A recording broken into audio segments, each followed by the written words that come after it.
Hello there, bright minds! How are you? I hope you're all having a great day. It's me again, and welcome to another episode of English Class with Sir Edmund. Because once again, we are going to explore the wonders of the universal language. So just relax, sit back and enjoy, and have your pen and paper ready.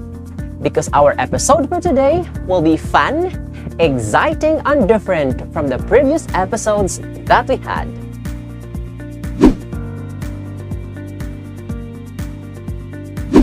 For today's lesson, we are expected to achieve the following objectives. Number 1, determine the ideas of the author. Number 2, note biases and prejudices of a text. Number 3, identify the proof or evidence of ideas in a text. And number 4, judge the validity of the evidence of a text.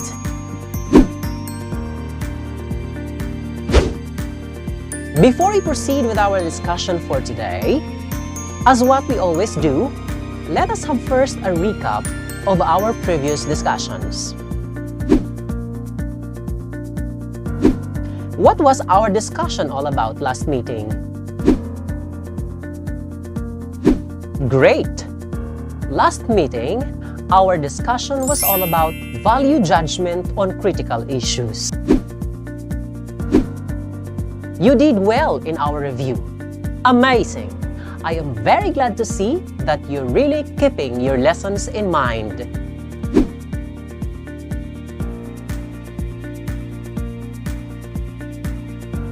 I know we are always up for an excitement.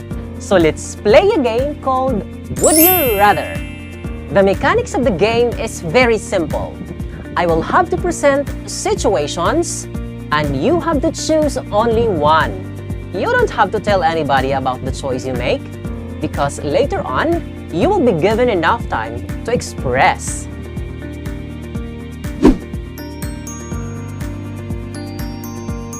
Would you rather get away with lying every time or always know that someone is lying? Would you rather look like a fish or smell like a fish?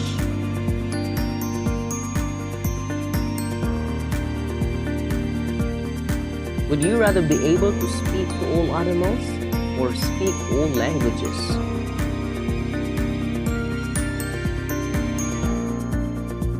Would you rather know how you will die or when you will die?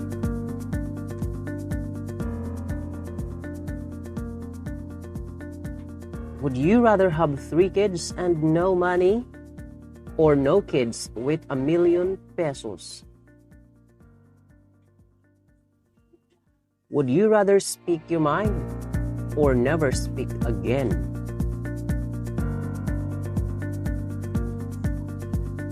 Would you rather go to heaven where you know no one or go to hell but all your friends are there? Would you rather visit outer space or visit every country in the world?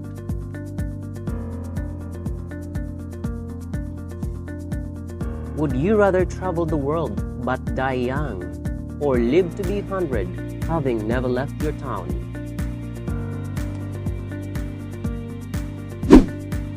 I believe you already have a choice. Write on a piece of paper what would you rather be and state your reasons. Let's make believe you are one of these situations. Let's find out how are you going to respond to what is being asked from you.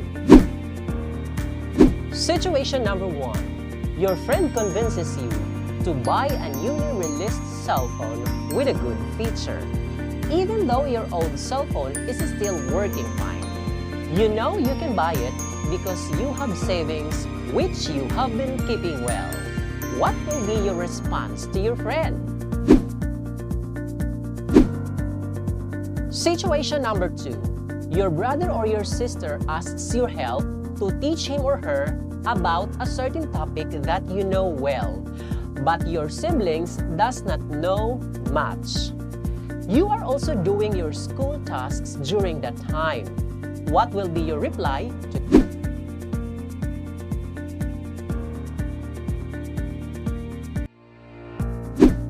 Sound judgment is necessary for effective decision making because it helps you look at the situations from different angles.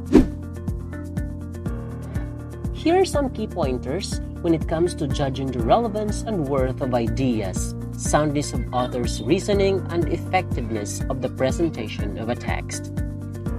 You should recognize which situation make the biggest impact on the story. You should pay attention to character relationships as well as the problems and solutions. You should try to figure out what the author wants you to learn. When you understand the importance of judging the relevance and worth of ideas, soundness of author's reasoning, and the effectiveness of the presentation of a text, you would be able to understand other important pieces of information such as when and why the character begin to change, what the character says or does, a story's setting, impact of story's event to the rest of the story, lesson of a story.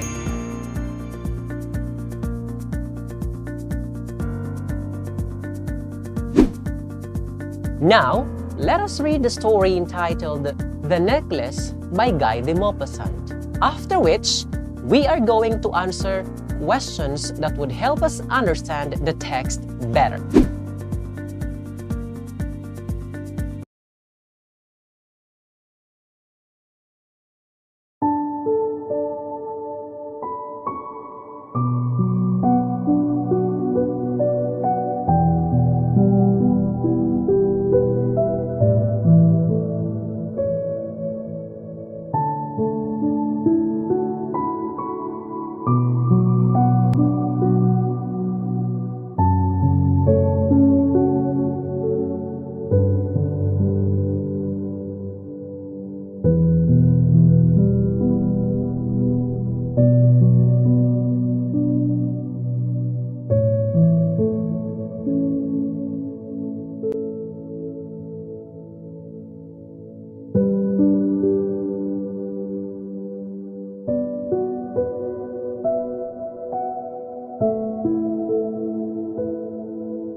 Where does the story take place? A. Chicago, B. France, C. London, D. New York.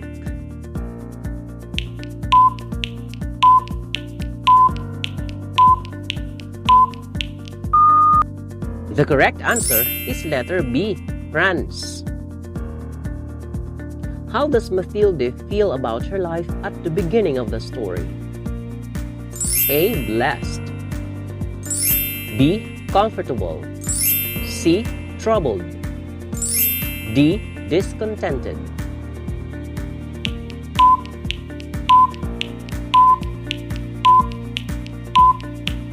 The correct answer is letter D, discontented. What does Mathilde's husband bring home for her? A. Dress, B. Invitation, C. Necklace, D. Money.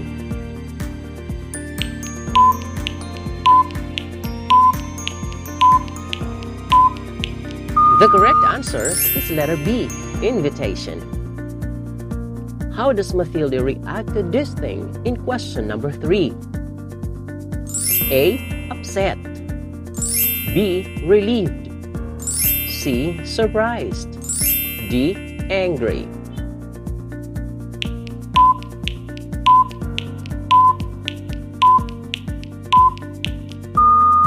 The correct answer is letter A, upset. What two things does Mathilde insist that she needs to attend the party? A. Shoes and coat, B. A dress and a bangle, C. Jewelry and a dress, D. Shoes and jewelry.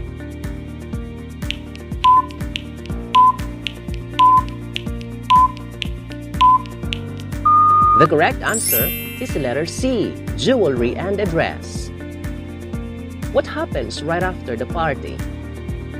A. Mathilde loses a necklace, B. Mathilde's friend gives her a new jewelry, C. Mathilde gets her husband fired from his job, D. Mathilde's necklace is stolen by a guest at the ball.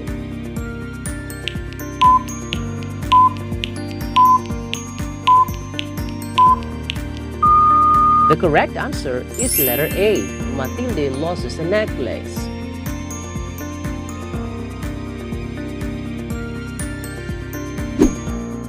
Here's another task from the reading text. Cite at least 2 characteristics of each of the following characters from the reading text, the necklace, and tell how the characters impact the whole story. At this point, I want you to think of a specific short story that shows sound reasoning or has lessons that you can learn from it. It can be your own story, your favorite story, or another story that you listen to or read from. Share the story by completing this table and use the following rubrics as a guide while working on this activity.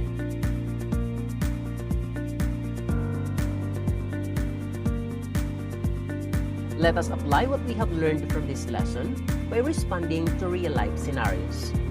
Think of a personal experience in which you encountered a work or an idea in which you are asked to comment or judge about it.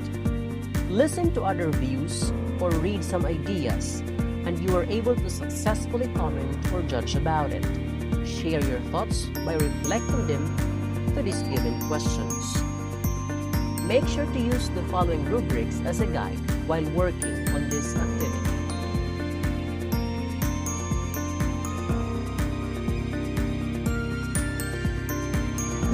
If you were one of the characters, would you do the same thing? Why or why not? If I am Mathilde, I would do the exact opposite of what she does. Why? Because I always believe that there is always goodness in telling the truth. However, I cannot blame her or her husband of doing what they did, because we all have different ways in the way we deal with our problem. What are the things that you must take into consideration in making such decisions? Practically speaking, a lot of things must take into consideration in making this decision. Because in the first place, if I will just tell the truth, things might end up differently. What did you learn from the story? Actually, there are a lot of things we can learn from the story. But one major learning I have for the story is acceptance. Because if Matilde accepted from the very start that they had a simple yet contented life, things would be different. They might not end up having a miserable life, but a happier and fulfilling one.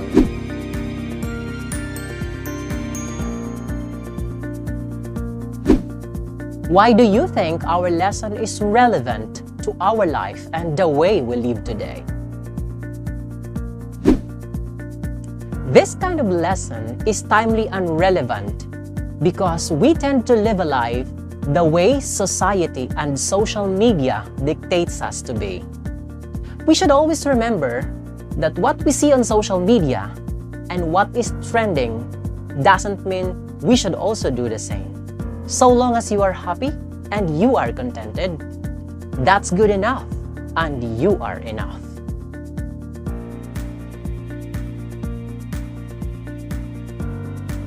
Choose one of the following tasks. Use your skill or talent to showcase what you learned from this lesson. Show what it means to have a sound judgment. Do this in a separate sheet of paper and make sure to use the following rubrics so that you will be guided while working on this task.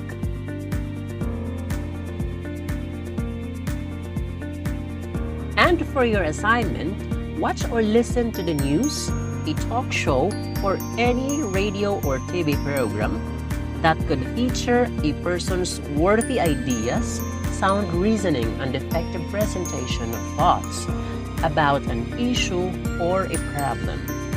The person could be a politician, a celebrity, an entrepreneur, or anyone who is influential. Answer the given questions and complete what is asked from the table.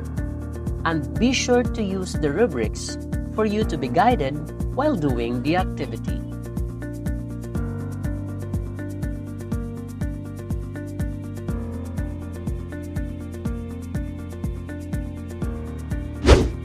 And that ends our episode for today. Once again, this has been Sir Edmund saying decisions are the hardest thing to make, especially when it is a choice between where you should be and where you would want to be. So always listen to your heart. Even though it is on your left side, it will always be right. Bye for now. See you next time.